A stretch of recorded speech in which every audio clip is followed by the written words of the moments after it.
So a lot of us might have been watching our calorie intake over January, and we'd say it's a lot easier to put on that weight than it is to lose it, but it's the opposite for the cow. It takes more energy to put back on that condition score that's lost in early lactation.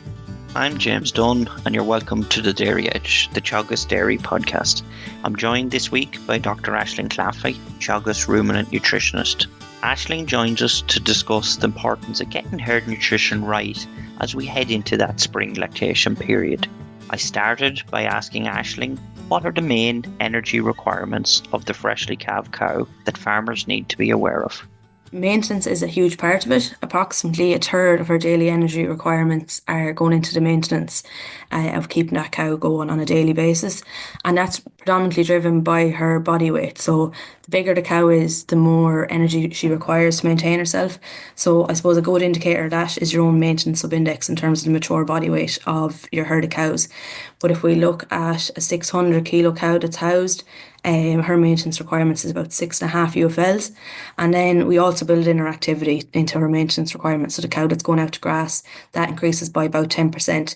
But I suppose in some instances where the farm is quite challenging, whether it's a long, narrow farm and cows are walking a lot, or maybe there's steep inclines on the farm due to just the geographical terrain of it, that can actually increase maintenance requirements or the activity component by up to 30%. So if you take that, if there's maybe 4 or 5 days in the rotation, the cows are walking long distances or have a severe hill to climb on the farm, there could be 2 UFLs going to meet the energy demand there. So that's equivalent to 3 or 4 litres of milk being taken off that cow on that day on a more challenging farm. Then milk is the other predominant part of it. And I suppose milk solids components will drive the energy required to produce each kilo of milk. So the higher our solids are, the more energy that's going into an individual kilo of milk. So in early lactation, that could range from 0.4, where solids are very low, up to maybe 0.45 or 0.46 for every kilo of milk that's produced. And so that's why typically if we've seen cows go back in for 2 or 3 days off grass, we'll see a reduction in solids, and that'll help support overall yield because energy intake is reduced. So there's less energy going into each kilo of milk, but there's still a relatively similar overall output for maybe those couple of days. And then I suppose the growth component is a big part of it for younger animals. So if we take our first calvers coming into the herd there at calving down at 24 months, it takes about 1.3 UFLs to meet their growth requirements, and then that declines gradually over time until she hits 40 months of age. So if you take that, that's a cow almost halfway through her second lactation at that point. And then I suppose from an early lactation cow in particular, body condition score loss is part of her, I suppose, the support system that allows her to produce a lot of milk in early lactation until her intake increases. So this is a source of energy to the cow, but we need to strive to keep that to a minimum duration. And I suppose minimising the severity of it as well during that period to minimise the risk of metabolic disorders. So we have some allowance for body condition score loss, maybe roughly half a body condition score unit at most, but we want to keep that over a gradual period of time, as opposed to very rapid body condition score loss. And I suppose the thing to be conscious of there, James, is that it actually takes more energy to push back on that condition than it actually provides to the cow during mobilisation. So a lot of us might have been watching our calorie intake over January, and we'd say it's a lot easier to put on that weight than it is to lose it, but it's the opposite for the cow. It takes more energy to put back on that condition score that's lost in early lactation. I suppose that's why it's so important to get these cows calving down in the right condition, 3.25, somewhere probably between 3.25 and 3.5. We don't want them over, but we don't want them under, because as you said, listening to you, maybe we'll get into it in terms of where it's actually at in terms of that energy demand for a cow. But the reality is it's going to be very, very hard in the first number of weeks to fully meet that. So there is going to be a certain amount of body condition loss, and it needs to be there in order to allow that. Just to come on to it, what is the actual requirements? Have you an example there of the typical cow, and what are our daily energy Yeah. requirements? So if we take maybe national average cow, maybe 600 kilos body weight, producing 25 kilos of milk, and at national average or co-op average solids during that spring period, looking at maybe 4.2% fat and 3.4% protein. So like her maintenance requirements when she's housed is about 6.5 UFLs, and then that 25 kilos of milk, it's taken about 11 UFL to produce that milk, and maybe increasing it slightly then if she's going to grass as well in terms of her maintenance requirements. So roughly, look, you're looking at 17.5 to 18.5 UFLs of a total energy requirement for that older mature cow in the herd producing 25 kilos of milk. Um, I suppose what body condition score loss is probably typically going to feed into the first 6 weeks of that in terms of her milk yield is going to increase that bit more rapidly than her intake during that period. You spoke recently at the National Dairy Conference about research updates to dry matter intake and early lactation. What were the main findings of that study? And I suppose where are those intakes at for our listeners? I suppose that's putting a plan in place in terms of grass allowance and feed allowance for cows this spring. Yeah, so Sarah Walsh done work in Moore Park over spring 21 and 22 in terms of measuring intake from the point of calving right through that early lactation window, I suppose. And their findings show that initial intakes are approximately 2 kilos per cow higher than we would have previously been working off. So if you take that as a typical mature cow in the herd, she's starting out at about 12 to 13 kilos, as opposed to maybe traditionally been looking at 10 kilos of dry matter a day. And then our heifers are actually calving down closer to an intake of 10 kilos. And like we would have traditionally said, they were calving out maybe an intake of 8 kilos. And that's increasing quite steadily by about a kilo a week for the first 6 weeks. Pretty rapid increase in the first 3 weeks in particular. And then there's a more gradual increase beyond this.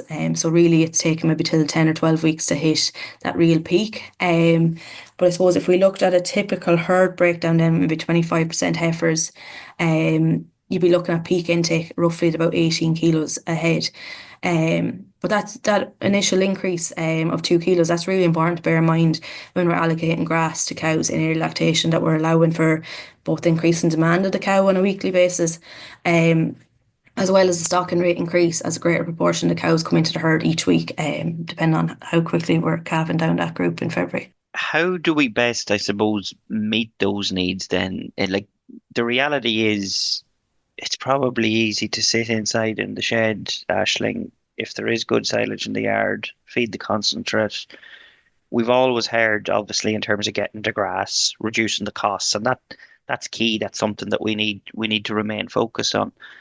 But looking at your work recently, the benefits from the cow point of view, from the production point of view, shouldn't be lost either. Yeah, and that's the thing, like I suppose there is a convenience and of being in the shed because it's more consistent. And lads are like, oh, if I let them out for 3 or 4 days and things go backwards on me, they're all going to be standing looking out and they're just going to be unsettled there. And that's fine. But at the end of the day, grass is one of the most energy dense feeds we can feed. Look, you're looking at your spring grass between 1 and 1.1 UFL per kilo of dry matter, which is very, very close to a really high energy density concentrate. So you're not going to achieve the same balance in terms of energy density inside the shed when maybe 60 to 70% of the diet has been made up of grass silage. And like if we look at 74 DMD silage, that's maybe 15-20% lower in energy. But the reality is a lot of us have a lot poorer quality silage in our yards that's going into milking cows. Could be closer to 68 DMD if we looked at the silage results that's coming back from the labs. Now, look, I know some of that will be dry cow silage, but some farms, that's all they have in terms of feeding the milking cow. So that's actually 30% lower than grass in terms of energy density. So like no amount of concentrates is going to build the gap there between the two versus cows getting out to grass and getting some concentrate supplementation during that period. The reality is, and I heard it recently, the best quality forage on farms as we head into the lactation period is it's spring grass, like, and we shouldn't forget about that. And you mentioned silage quality, and if we look back at last spring, we probably don't want to. We probably don't want to, but it's often important maybe to take learnings from that. There was probably early opportunities to grass in. You mentioned it. Oh, there's rain coming in 3 or 4 days. We don't go out. Maybe it didn't come for a week. Have we missed opportunities there? How do we manage that? Do we need to wait for that week's dry weather to go and to get grass in? What's your thoughts or what's your messages on that, Ashley? Yeah, I think Donald summed it up really well at the dairy conference as well, that everyone was waiting for the perfect opportunity. And I suppose if we can get a reasonable day at all, and I suppose it comes back to going out and picking paddocks maybe now at this stage, doing your open farm cover, maybe identifying three or four good paddocks to initially start with that are quite good in terms of ground conditions, have good accessibility, that give you every opportunity to get out and maybe get a few hours grazing. I suppose it's the first grazing is the hardest. It's opening the door to the shed, it's getting cows out. Um, and once you get 2 or 3 days together, cows would be more keen to go out.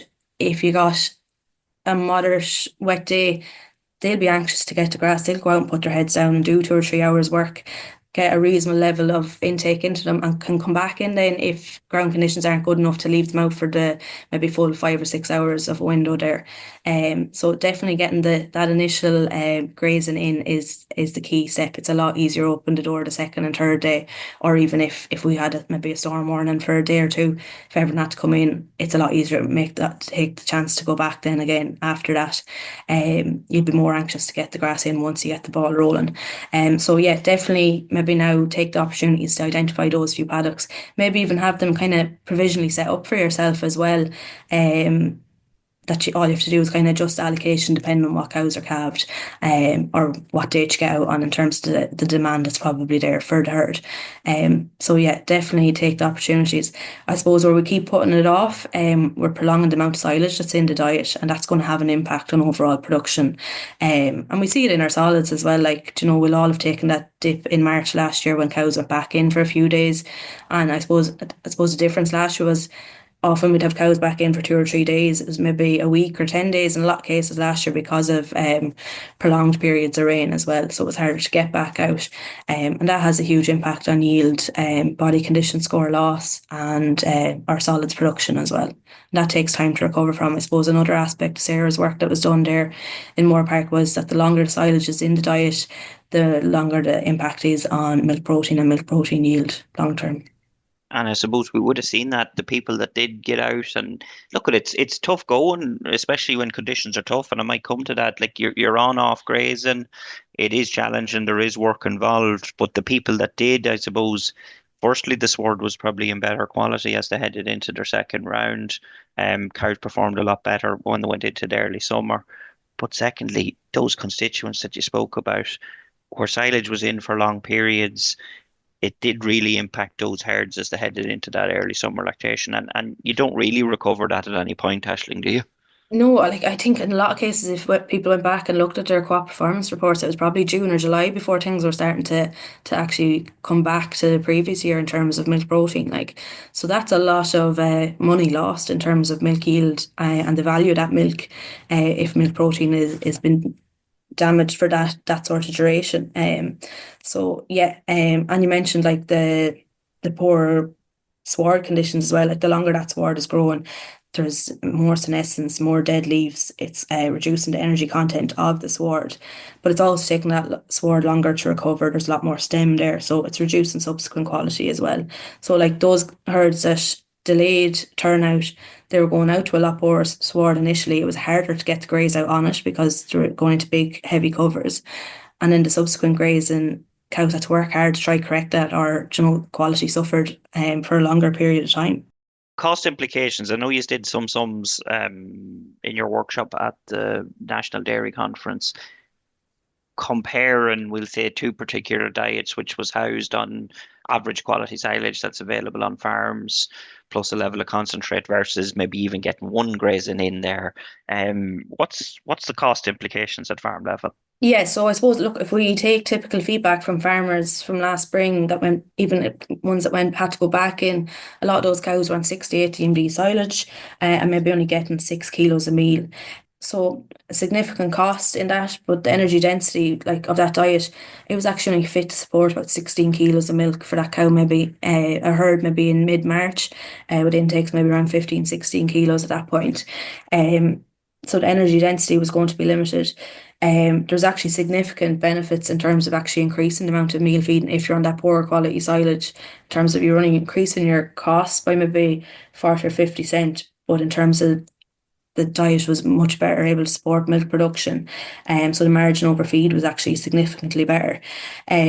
when you're actually better feeding the cow on that sort of silage. But where we could get cows to grass by day, we're significantly reducing our feed costs. But in terms of the milk that that can support, and we're increasing the milk yield support by the diet by 4 or 5 kilos of milk during that period. And like if we focus at maybe on a 50 cent base price, there was €2 more in terms of output. And we haven't factored solids into that, so it would actually be a greater proportion. But the Mm. feed cost, the margin over feed versus the other diet, it would actually be worth an extra 280 a day for those farmers that were getting out to grass consistently by day. And like if you take that over a week, where cows could be out, where conditions allowed it, cows could be out by day at grass, that was worth 280 euro for a 100 cow herd. Or over the course of a week, it was worth 2 grand to that farmer to get those cows out. Yeah, and that's significant, and it shouldn't be forgotten about. You mentioned a couple of things there which I want to come back to. Obviously, we want to get grass into the diet, and from what I'm hearing from you, and from what I heard throughout the workshop, is it's a minimum of one grazing per day. Obviously, where the opportunities there, conditions allow, plenty of grass available, the budget says you can, you take the second grazing opportunity, Aisling. Yeah. But we must get that one graze and we must get that 6, 7 kilos of grass into cows. When you have to come back in, because there will be a period at some point on a lot of farms where conditions just don't allow ashling, and you have to know when to stop as well. Um, what's the diet if there is that average quality silage? Is it a case that actually some cows were maybe underfed last spring during that period? Yeah, look, it's inevitable that cows are going to be in at some point in the spring, and it's probably the nature of changing weather patterns as well that we're probably getting more of those heavier storms. So there could be, 3 or 4 days together at a time, and a couple of occasions where that occurs, that cows are going back in for. Um, so look, in those cases, look, silage quality is going to be a big driver of this, James. So like we compared the 74 DMD silage, which is what you'd ideally like to have in the yard for supporting milking cows, versus that 68 DMD silage. And those two different silages, with cows both getting 6 kilos of meal and that silage, the better quality silage on its own is supporting an extra 3 litres of milk. So, like if you take that cow that's on poor quality silage, she needs to be getting extra meal to support overall production. It's going to cost significantly in terms of body condition score. And like if we take that in that March, maybe late March period, that cow was already lost a good bit of condition. Like we talked about that condition score loss really occurring in the first 6 weeks. So if we're gone beyond that period and we're pushing the cow hard on a poor quality diet, we're actually taking further condition off those cows. So we could put her in a scenario where she's under condition coming into the breeding season, as well, and that can have impacts on fertility.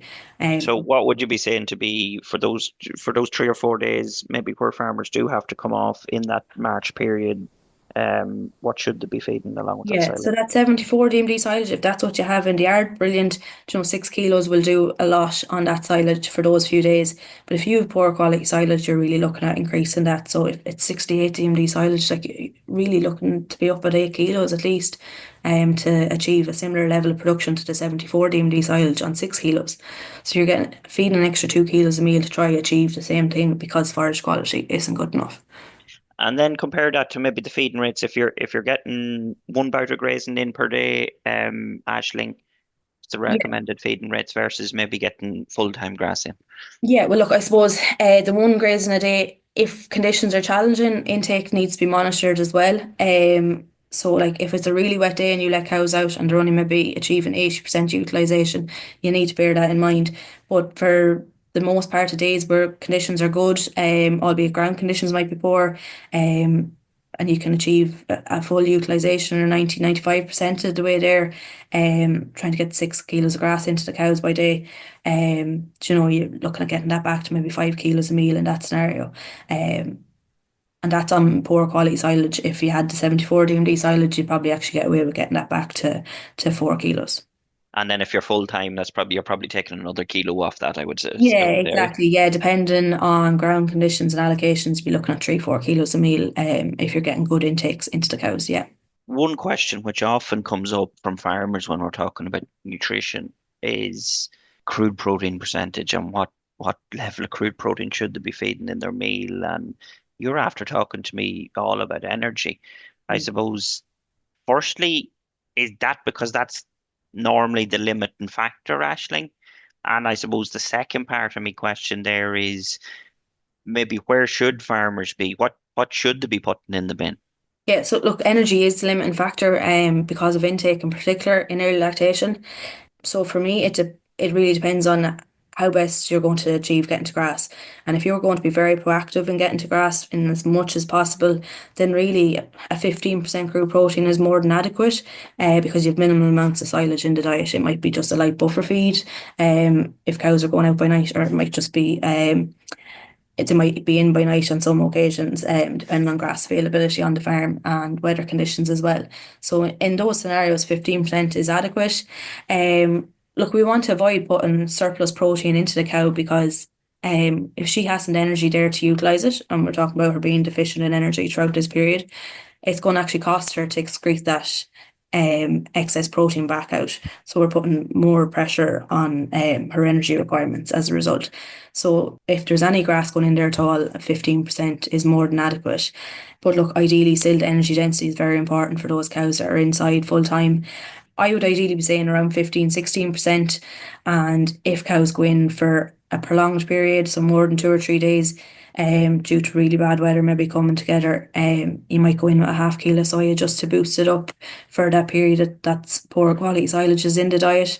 Mm. But for the most part, 15, 16% protein, and try not drive extra energy off the cow's back during that period if they're going to be in for a prolonged period of time. Yeah, and is it as important maybe that the speck of that nut that's being fed is, that there's high levels of soya inclusion. It's the protein source maybe as much as crude protein percentage, Ashling, that's important. And that's why a good quality 15% will have better benefits than maybe a poor quality 18%. Well, that's it. Like if I was looking at a diet in more detail, I'd be focusing on that PDI supply, or really the amino acid supply of that feed. And like soya, of all the protein sources, delivers a lot more available protein to the cow. So that's something to really bear in mind during that period.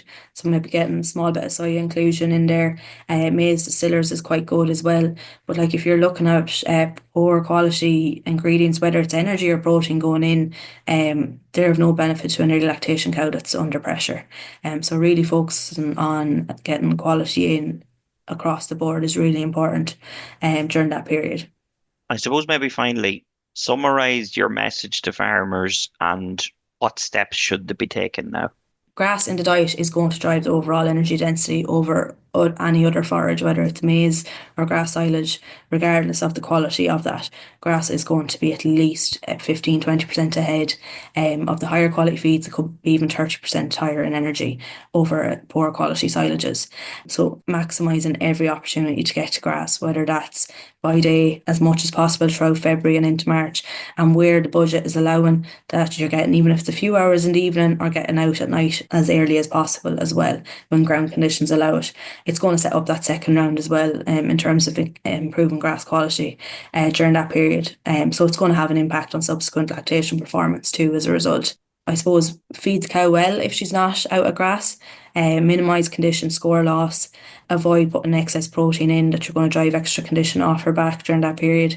Look, in terms of the milk value of getting a little bit of grass into the diet, you're going to see it in terms of overall yield and milk protein concentration. So you're going to get that extra few cent for your milk, as well as saving in terms of the feed costs that are going in there as well. So it has significant savings.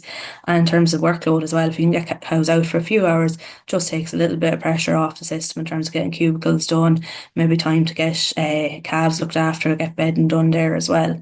So it's a really critical time to get grass into the diet.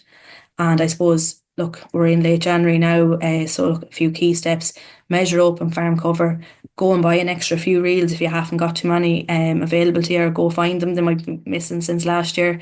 and maybe identify 3 or 4 suitable paddocks that the first day that you think, right, we could make a go of this, that you know where you're going, and maybe provisionally have it set up. You might have it split in half, that you only have to just slice off a piece to allocate grass to those cows on that day. It might be a thing setting up 1 or 2 spur roadways, that there might be an odd paddock that maybe has a little bit of water line at the front, but over half or 2/3 that paddock might be accessible if you could get in beyond that little piece. So little things like that now before things get too busy, because in another 2 or 3 weeks we're going to be in the thick of it in terms of the number of cows calved, calves on the ground. So the workload is going to get intensified quite quickly. Thanks a million, Aisling. Thanks for having me, James. That's it for this week's episode of the Dairy Edge podcast. My thanks to Dr. Aisling Claffey for joining me on this week's show. If you have any questions about this week's episode or have suggested topics you would like discussed, you can send them to us at the following email address: dairyedge.podcast@teagasc.ie. Don't forget to rate, review and subscribe. You can listen on Apple, Spotify or wherever you get your podcasts. For more information, go to the Teagasc website at teagasc.ie. I'm James Dunne, and join us next time for your Dairy Edge.